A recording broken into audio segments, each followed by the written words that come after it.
With Blue Link Plus, you can access your Hyundai Tucson Limited remotely. Doors unlocked, temperature set, lost car found. There it is. Get complimentary class-leading Blue Link Plus. Call 562-314-4603 for complete details.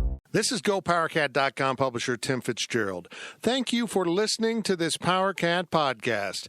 Make sure you never miss an episode of the Powercat podcast by subscribing on Apple Podcasts, Spotify, Stitcher, TuneIn, or your favorite podcast network. And if you enjoy this podcast, please consider becoming a subscriber to GoPowercat.com. We cover the Wildcats like no one else, with our VIP customers enjoying one-of-a-kind coverage from our team of professional journalists. And sign up today for an annual subscription to GPC and grab a 30% discount on your first year. And now here's the Powercat Podcast. The following is a GoPowercat.com and Spirit Street production. You've discovered your link to GoPowercat.com's Powercat Breaking Podcast, presented by 24/7 Sports. And it starts right now. Now, let's go to the WTC Gig-Powered Studios. Here's your host, GoPowercat.com publisher, Tim Fitzgerald.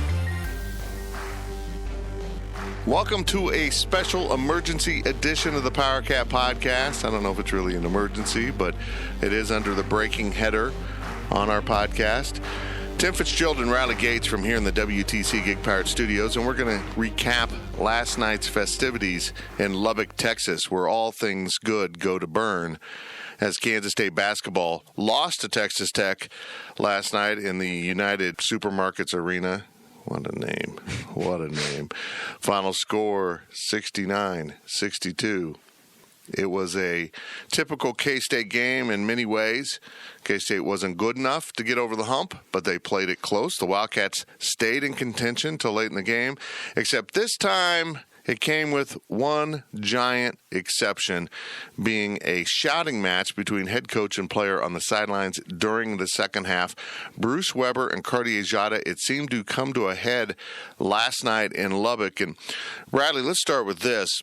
We thought this had died down. We thought it was over. We thought they had moved on. The Fran Fraschilla thing seemed to bring it to the public eye when Fran Fraschilla called out Cardi for his body language and play when he did the Baylor game earlier in the year. And Cardi got a technical. Fran Fraschilla said what he said. And after that, Cardi met with the media and said, I got to do better. Blah, blah, blah. And he has been. He had been a lot better. He had been a lot better. And then last night in Lubbock, it appeared that Cardi kind of went solo a little bit later in the game, something we've noticed. We call it, or I call it, hero ball. He took an ill-advised shot, really played flat-footed defense on a three-pointer, didn't even really contest it. And Bruce Weber didn't like it, called a timeout, pulled the team over to the bench. And next thing we know, they are barking at each other. And I'm sure Bruce wasn't happy about something that took place right there. And for the life of me, I would swear that he called him a bitch, as in Cardi called his head coach a bitch. It has been denied. People are trying to say it was something else that doesn't seem to even come close to matching up to what the lips are saying. But we'll take it for what they say. They didn't call him a bitch. You fired off a couple hot tweets there, buddy. Yeah, I was, actually coming back from the bathroom, and I heard the TV announcers say, that this exchange happened in the timeout. So I rewound it on my TV. I recorded it. I watched it because I knew people would probably want to see it. You can't just tweet, hey, this happened. People want to see what happened. So I recorded a video. I was lazy. And, I tweeted the video of what happened out. And I tweeted, quote, Cartier Diarra has become a cancer and Bruce Weber needs to get him out of his program now. Went on to, people question why I said that. I continued to say what you just said. This is why I say it, because Cartier cussed at his coach. Because when I watched that video multiple times, I watched it and I said, that's what he said. That's what I thought it was. And And Twitter's been interesting the last 12 hours. But well, let's say first of all, you got a lot of likes on that first tweet. Most people, I sense that most people agree that there's something going on here that isn't, and the people that are coming back at you are really, it's a personal thing, right? A lot of people that have already. I mean, at this point, if you're denying that there's friction between head coach and basketball player when you just saw that, I don't know what to tell you. I mean, you've got evidence, right? That is not normal in most situations. Some head coaches, it might be normal. Someone said, well, that happened with Frank. Frank's a different coach. Bruce isn't that coach. I mean, I've never seen that. That's not how Bruce interacts with his players and the players interact with him. Maybe that happened with another coach, but that's not what we saw here. Maybe we're wrong. Maybe you called him a snitch. I don't know. I don't know what else was said there. Shout out to Chester Fraser, who came out of the woodwork to DM you and say he did not call him a bitch. Okay, thanks, Chet. Miss you. Yeah, we miss you and all your great recruiting that's paying off right now. Thanks for mailing it in over a few years. Before we dive a little deeper into the Cardi issue, I should probably go ahead and I need to go ahead and clarify. I do apologize for coming out so adamantly and saying this is what Cartier said. I don't know that 100% certain. I feel confident in saying that that's what he said, and that's why I was so adamant about it. It was wrong of me to come out and say that, and without proof, we kind of have to take them at their word. Right. You can have your opinion, but we have to take them at their word. So I do apologize for that. I stand by everything else I said, and I'm not going to delete those tweets. I will fight those to the end, because this is not one. I've seen a lot of people have been replying to me, oh, you said a kid's a cancer because he got into a fight in one timeout. This is not a one-time incident. Yeah, look, this probably attracted the attention of a lot of people who haven't been paying attention to what we've been saying all year long. There's something going on here. We've said it early in the season with eye rolls and body language and just some weird stuff going on. Then we've had a number of people close to the program say, yeah, there's some real tension in that locker room that Cardi isn't really taking to coaching and is kind of wanting to do his own thing. Look, you've got to be totally blind not to notice it. You just have to be. It's right there. If you're not watching the games, okay, I accept the fact. But if you're watching the game, you can certainly see that this young man, who's a junior, has got his eyes set on the prize, and it's not necessarily doing what's best for Kansas State basketball, but doing what's best with Cardi. We've been pretty blunt about that. We're not here to rah-rah the program. We're here to give you the honest truth. It's been pretty obvious, and it's not a big freaking secret. So if someone's in the media is denying that it's happening, well, they're lying to you. I mean, they are. I don't know what their motives are, but, I mean, we have people. You don't have to ask. I mean, people just volunteer. Man, this team's kind of a mess right now. I'll say this. I'm the opinion guy. Riley might have gone too far with his opinions on Twitter. So be it. It happens. I mean, I've tweeted things I regret, and certainly I think it's not worth deleting, but because at this point that makes it look worse. Right. But he probably would edit a little bit as he went on. So be it. Who cares? We're going to move forward and address what happened after the game. Now, I find this interesting that this is one of the games that really nobody in the media other than Kellis Robinette, who still has the budget to travel to road games. We'll see what happens in the future, unfortunately. And it's a great benefit to all of us that someone at least is still there to ask the questions. I mean, people aren't traveling with this basketball team.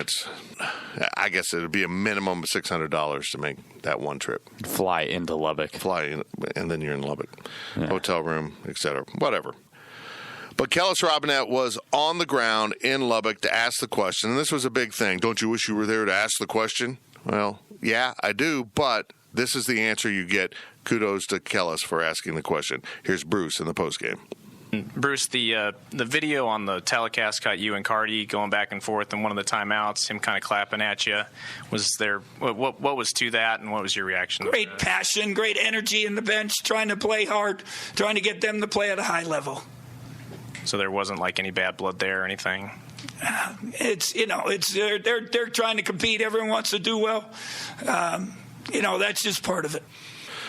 That's the answers you get in a press conference. You can press all you want. You can push them.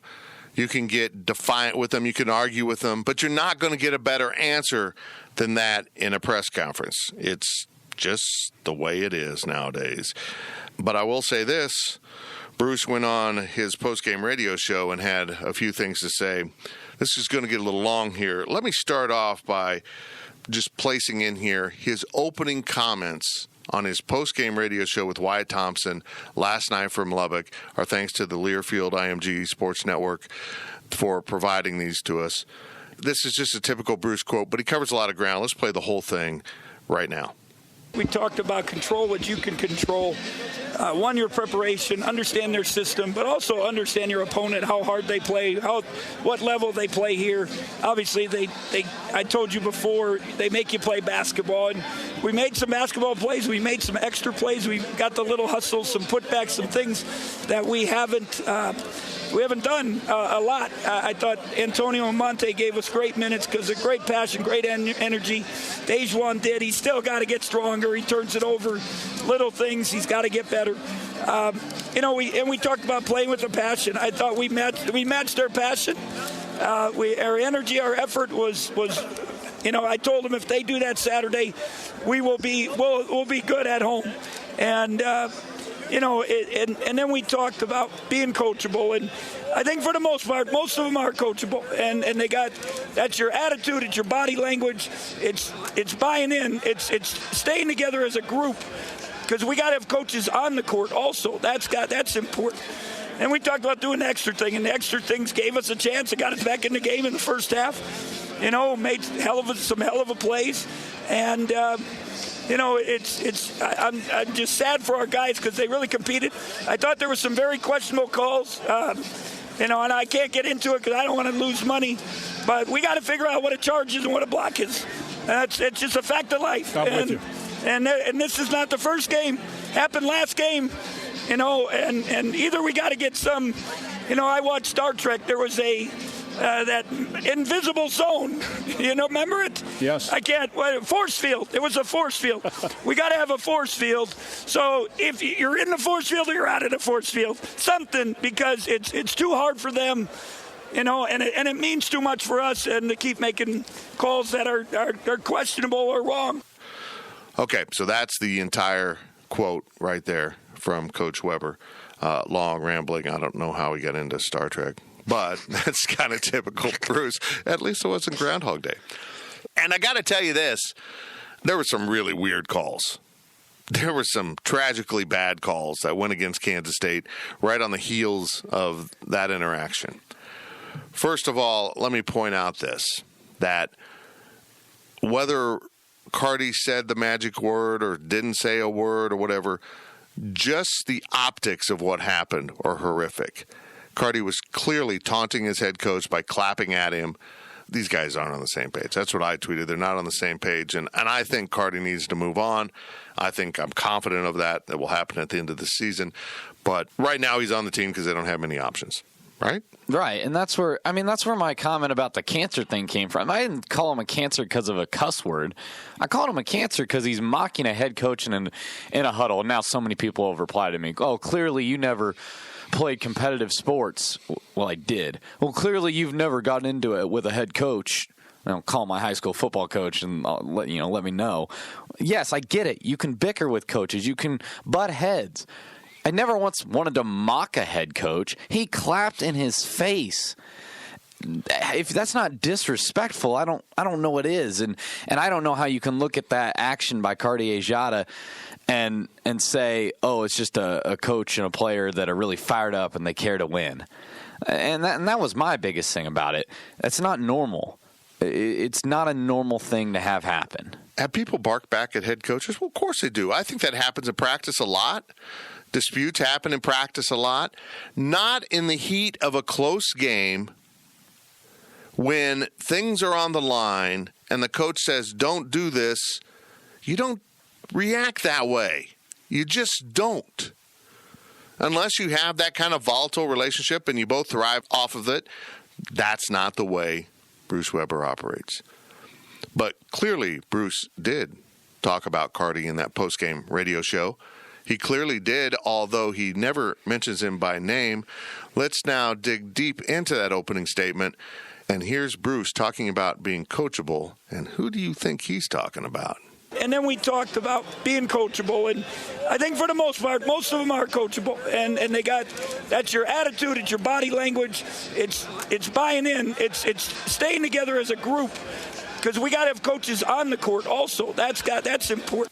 It was interesting, Riley. I mean, he called him out. He passively, aggressively called him out on his postgame radio show.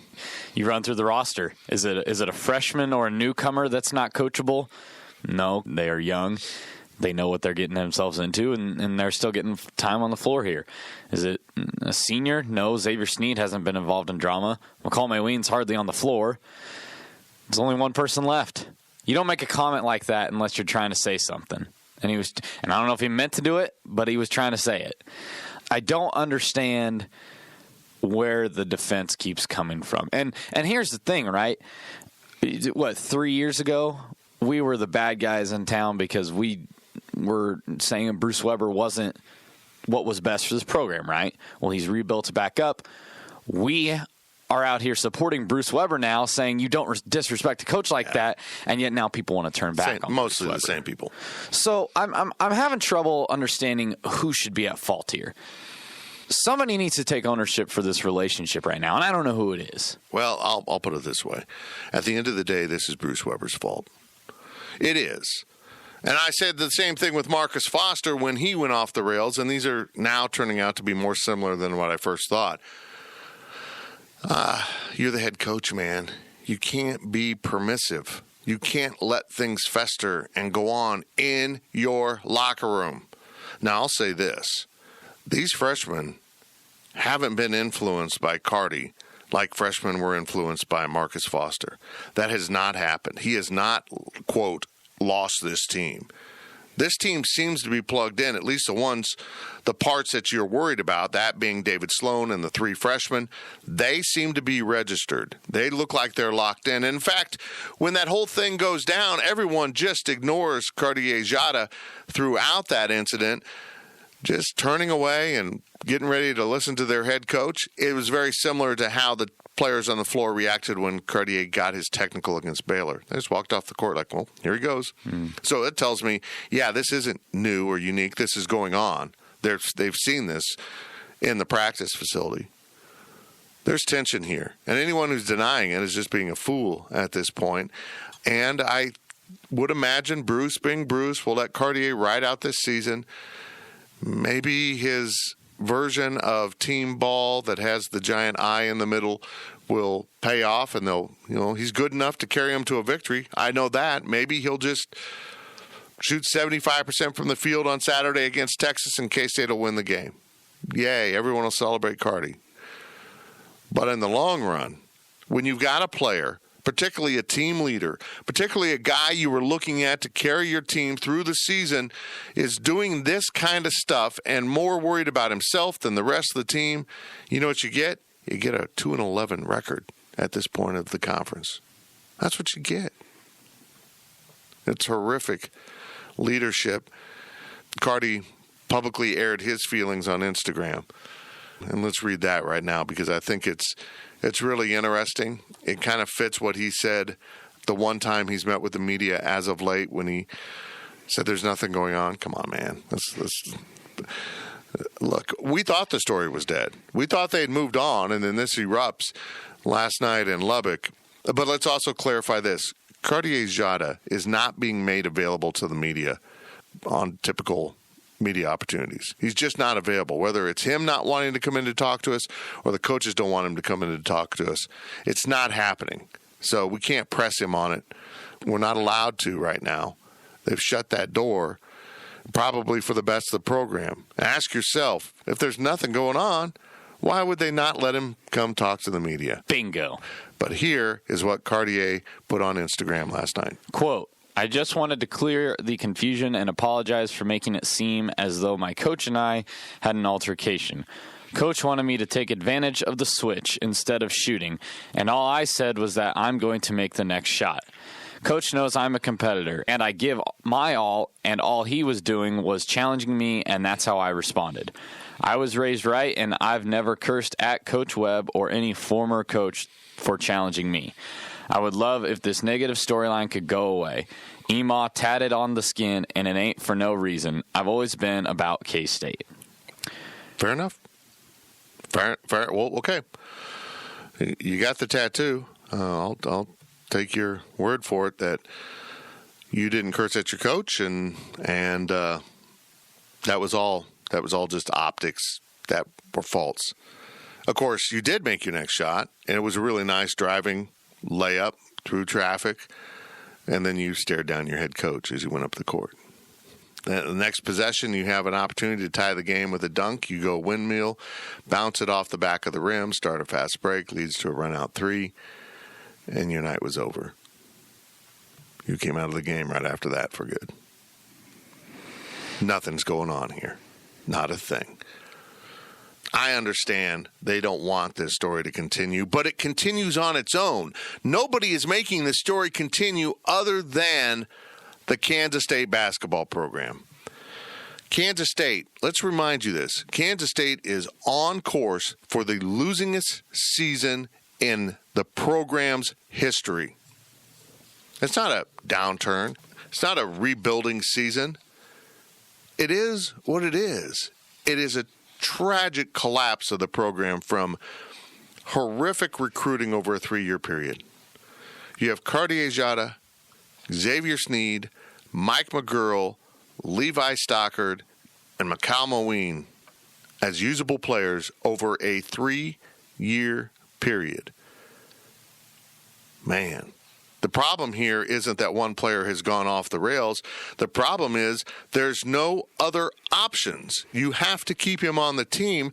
Not that I think Bruce Weber would remove a player from the team. We saw that happen with Marcus Foster as he probably, as I've said, rightfully so, kept the guy in the fold because Lord knows what would happen to Marcus if he'd lost the complete structure of basketball. So, Bruce, you can argue, correctly put the well-being of a player ahead of the team. In that case, Carty's not going to go off the rails. Carty's not going to have a personal collapse here if he's removed from the team. Kansas State plays Texas on Saturday. Let's talk about some good news here. The freshmen looked pretty good in this game. They've been hitting the wall. They've been worn out. Antonio Gordon played his skinny little butt off in Lubbock and really had a nice game with 14 points and 8 rebounds. Yeah, he did. And I thought Montavious Murphy also got after it. He was aggressive from the get-go. I think it's telling that they had a good game after having an atrocious game against Oklahoma State last week. You know, that's kind of when the conversation about the freshman wall was starting to hit. That was kind of the excuses some people were making up for him. So they've now responded. They've now proven that they are maybe going through the wall instead of hitting it and stopping. So that's the bright spot you have to lean on. You know, Fritz wrote that yesterday. It's been a season of turmoil and frustration and anger, but the freshmen are still bringing it, and you still got to feel really good about the future. So, yeah, I mean, I think that provides you a really solid foundation, and it gives you the opportunity to not only bring in this 2020 class and have them get prepared physically by these young guys, but also mentally. I think these current freshmen are very bought into the program. I think they trust Bruce, and I think that it's going to be very crucial for them to relay that message to the incoming guys when they get to campus this summer. Here's what Bruce said about the freshmen on his radio show. I want to ask you this because so many people are asking about the freshmen hitting the wall, but there is such a thing as getting a second win. Don't you agree? Well, I think both of those guys did that time. And Dejuan. I thought Dejuan was better. I thought all three of them. You know, Monte was in there crying, and, you know, it means something. And, again, I told him, keep playing like that and keep that passion. You're going to be a good player, and we'll have good things here at K-State basketball. One other topic, Riley, before we close up shop here. All of a sudden, the K-State-Wichita State thing has erupted again. Story in the Wichita Eagle about Wichita State blaming K-State for not wanting to schedule. Last year, K-State blamed Wichita State for not wanting to schedule. Just play, man. I know, I get it. Neither one of you want to play when you're down and the other one's up. But if you make this an annual thing, it'll all even out. These programs know what's going to happen in the future. Now, Bruce Weber might not have known it was going to be this bad this year, but he knew this year was going to be a down year. It was going to be a rebuild. And same goes for Greg Marshall. He knows when his team's going to be up, when his team's going to be down. Yeah. You don't have to schedule it based on the current success. The interesting thing about this here is that you've got a lot of finger pointing going on. Right. You know, a couple of years back, when K-State tried to schedule it, they were out there flying the flag, oh, Wichita State is not interested in playing us. We tried, they said no. Now the Wichita State AD is coming out, and he's not even being secretive. He says, we have made it abundantly clear that we're willing to play them in a home-and-home situation, and we've made it abundantly clear that we're willing to start it in Bramlage. But our expectation is that they return to Charles Koch Arena. They have no interest in playing us. That's obvious. Call their bluff, man. That's what I'm saying. Call their bluff. Let's change the narrative, and let's see a tweet from K-State Athletics or Bruce Weber directly. Home and home. Let's get it going next year. Wherever you want. Or how about this? Home and home, plus a game in Sprint Center, a game in Interest Center. Let's get it going. Let's get it going. Stop scheduling some of these teams that nobody wants to see you play and actually put a little teeth into that non-conference. This year's non-conference, I understand you downgraded it so that you had a young team that could win, but that didn't work out. You might as well have lost to Wichita State. Sell some tickets, get some fans fired up in December for K-State basketball. 4-game set. Start in Sprint next year if you don't have a game there. Bring it down to Koch Arena, go to Bramlage, end it at Interest. There. Done. Quit being cowards. Whoever's being cowards. Over 4 years, it should even out, right? You'd think. Play the home and home, then go to Sprint and Interest. I don't care. Get this thing going, and let's stop talking about the fact that this season is completely dysfunctional. 2-11 in Big 12 play. Lord, help the K-State fan out there who is being loyal through all of this. Just let these Wildcats beat Texas, a team that seemed to be in an equally bad tailspin, and then won last night at the Irwin Center in front of about 12 fans by beating TCU. They get off their losing streak. Saturday at Bramlage. We'll see if K-State can do the same. You've been listening to the Powercat Breaking Podcast, presented by 24/7 Sports. Powercat Podcast. All rights reserved. GoPowercat.com and Spirit Street Publishing. The calendar has flipped, which means it's time to join us on Fantasy Baseball Today, part of the CBS Sports Podcast Network. Join Scout White, Chris Towers, and me, Frank Stanfield, 3 times per week in January to kick off our 2024 Fantasy Baseball Prep. We're talking rankings, strategy, tiers, prospects, mock drafts, and everything in between. Make sure to download and follow on Apple Podcasts, Spotify, the Odyssey app, and everywhere else podcasts are found.